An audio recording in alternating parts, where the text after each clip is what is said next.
following is a presentation given at the Thai Texas Funding Forum 2015 in January. The partners are TEN and the Business Makers Show, sponsored by Baker Hughes Incorporated. And this presentation is by Headroom.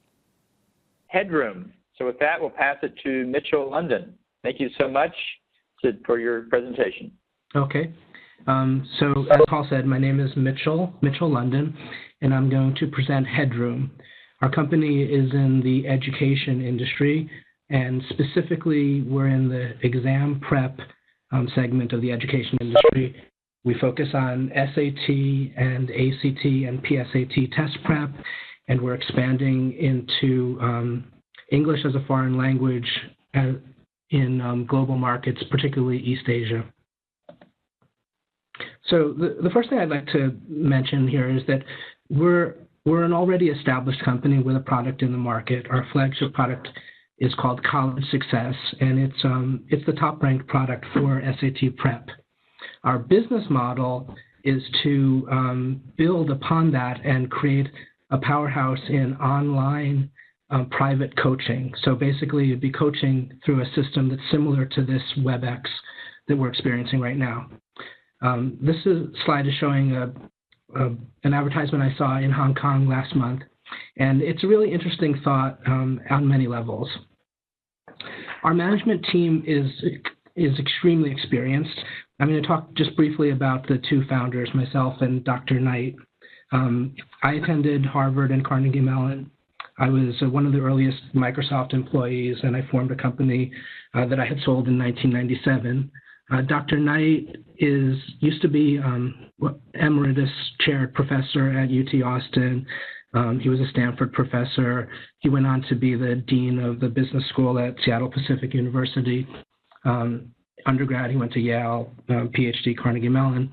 He and I seized upon an opportunity that I'm going to explain to you in a few moments, and we built a leadership team based upon people that we've worked with in the past, all of whom are very strongly credentialed. We're currently raising $500,000 in a seed angel round based on the open source seed invest documents. And this is basically just the first mini tranche of a $2 to $4 million VC funding Series B that we plan to do. So basically, the idea is to get traction with a new type of marketing paradigm for our product, and based upon that, to expand the fund and then move towards some sort of liquidity by 2018. The company is really an interesting example of globalism at its best. Our customers right now are all in the U.S. primarily. Excuse me, I'm going to back up on that slide. And we're growing into East Asia. Our software production is in India. Our content production is in the U.S. and U.K., and it's largely in Texas, actually. And we're going to be expanding our coaching center from Austin. So as I said, our DevOps are in India, and I spend between 8 and 9 months per year in India. So it's not like we're just outsourcing to India. It's a really immersed company presence in India. And I've been doing this for over 2 decades. So in this slide, you can see a picture of me giving a speech in Pune on the top roof of our office. This was a joint venture that I had formed called Ruxin. And I was explaining about the opportunities on the internet. This was 1995. So what I like to do in India is build really high energy young teams. This is a picture of our organization. We recruit directly at IITs, NITs, top-tier schools like Gittam University, and also specialized schools that focus on animation technologies. You can see me in the lower corner at IIT Bombay. So I'm just going to run through a couple more slides here, just to give you a feel for the work environment. What we do is we take very large bungalows and we convert it into a really pristine work environment. So I'll explain now the origin of our company. In the past, I had created some educational software for a major private publisher, and they came back to me in 2009 in stealth and asked me to create a replacement for the Kaplan product that they were publishing at the time. So we agreed to do that, and we self-financed this. So what they wanted from us was a much higher quality application, high degree of interactivity, modern UI design, and we delivered on that. The product entered the market in 2010. It immediately became the number one selling SAT software, and it's continued to be the top ranked product for the entire 5-year span of the exclusive contract. The product has a lot of value because it has the equivalent of 17 full-length mock exams. Now, the thing is that the exam prep industry, the money's not really made from selling books, which you see in Barnes & Noble. It's made from the coaching services that are provided by companies like Kaplan and Princeton Review. And so the book sales are sort of a loss leader that's a brand awareness campaign. As nearly everyone's aware, the market is shifting now. So we're becoming accustomed to using ebooks and studying online through web and apps. We're extremely well positioned to take advantage of that. So these are the three things that we've been working on during the last year and a half to launch ourselves at this juncture. So the first is this thing called InstaScore.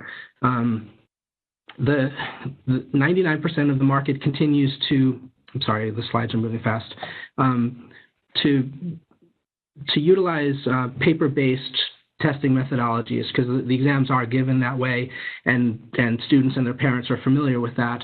But it's very tedious to score your own exam. So we've created a mobile app that's sort of like a QR code reader. It just instantly does precise bubble alignment and eliminates the need to go back and forth in the back of the book. And it works with our exams as well as our competitor exams. We've also ported our software to work on all of the tablet operating systems as well as PC and Mac. And the last thing that we've done is we've modified the pricing structure so that people can buy the entire product, or they can buy each practice test a la carte. And so what this enables us to do is aggressively market with a very low price point, even directly to the teens themselves, instead of necessarily to their parents, because no teen's gonna get in trouble with mom or dad for spending $2 on a practice test for the PSAT. And so what we find is that we're able to capture the attention of 16-year-olds very easily through demographic targeting on Facebook and Instagram.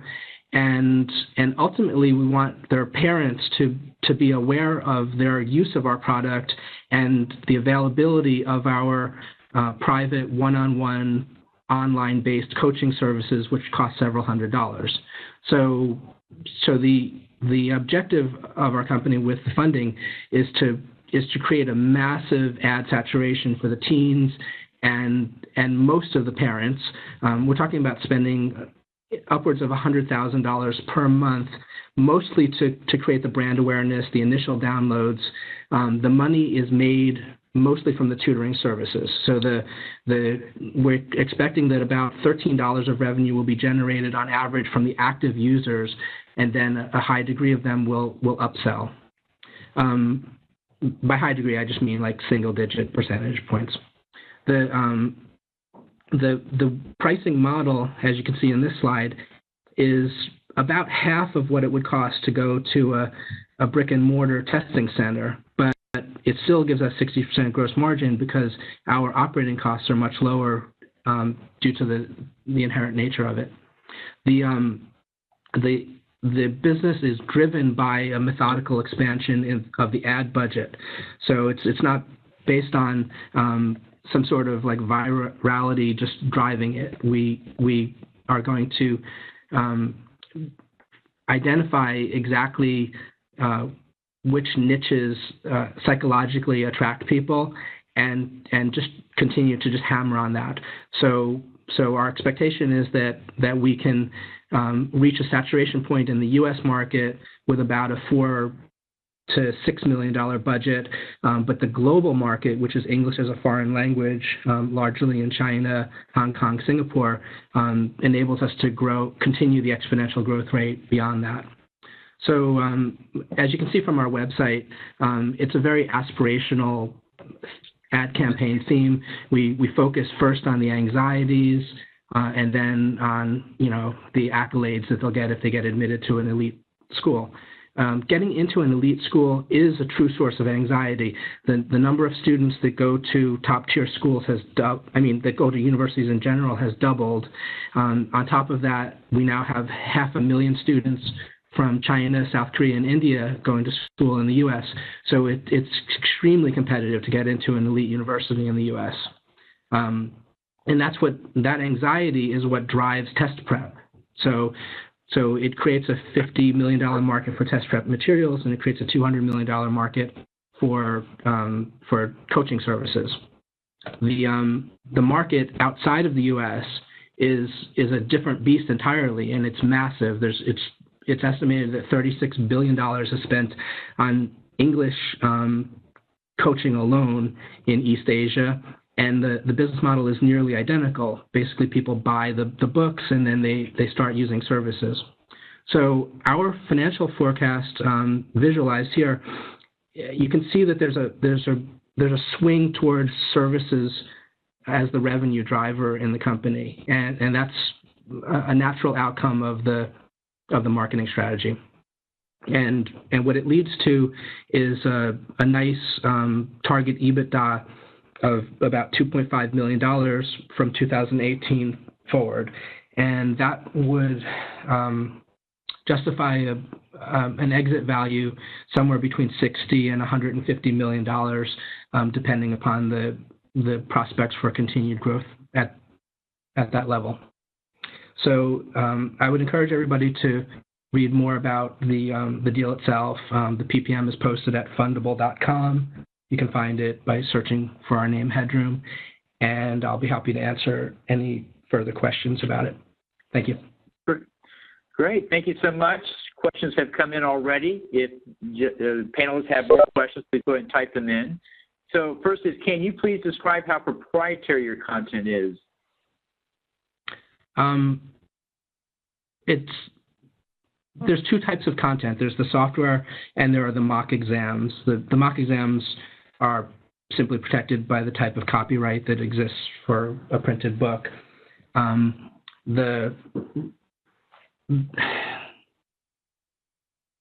Frankly, it's easy to pirate software or to pirate our exams, but to get the benefit out of the automated scoring, they would need to log in with credentials. So we do see piracy of our content, but at a level that doesn't cannibalize our business overall. Right. Since the company is ongoing, is the investment in the subsidiary or is it in the parent? It's in the parent. The company, frankly, has been sort of hibernating for 5 years. We've operated in India. We've done some outsourced projects for other publishers, but we had to wait for the exclusivity to end in order for us to do the marketing on our own. They've been selling about 10,000 units per year through retail channels like Target, Costco, Walmart, and so forth, and just paying us a royalty. We were restricted so that if we were to sell, we would have to sell at the MSRP, which is $50, whereas the street price has averaged about $35. And so it's not really possible to do that up until now. So where did the tutors come from? Who hires them and trains them? We hire them. We train them. There are actually going to be 2 bases of operation. The largest will be Austin. Austin happens to be where our content production is primarily located, but we're also going to set up a large facility near Cambridge, Massachusetts, so that we can hire and tout the fact that we're utilizing MIT, Harvard, Tufts students and grad students as mentors. Is the fundraise intended to build the new technologies or to build out the coaching business? it's to build out the coaching business. We will continue to develop new technologies, but our operations in India are extremely cost efficient and tends to be a pretty low percentage of the overall spending budget. Right. Are you willing to sell or license your content? Yes, if the right opportunity arises. As of now, the business model is based on developing our own brand and leveraging that brand to sell the mentoring services. So it's not our core focus, but if opportunities arise, like for example with another private test prep provider where we don't feel that it overly cannibalizes our business, we'd be willing to do it. The Insta score is very interesting. Is that patented? No, it's not patented, and the reason is because we felt that there was a little bit too much prior art that was similar but not so well refined. So we don't think that anybody can actually patent it, but we don't think that anybody has done it at a level of sophistication like we have. Okay. Well, very good. Well, that's the time we have and the questions we have. We'll go ahead and close it out there. Thank you so much, Mitchell, for your presentation. Thank you. Thanks for the question.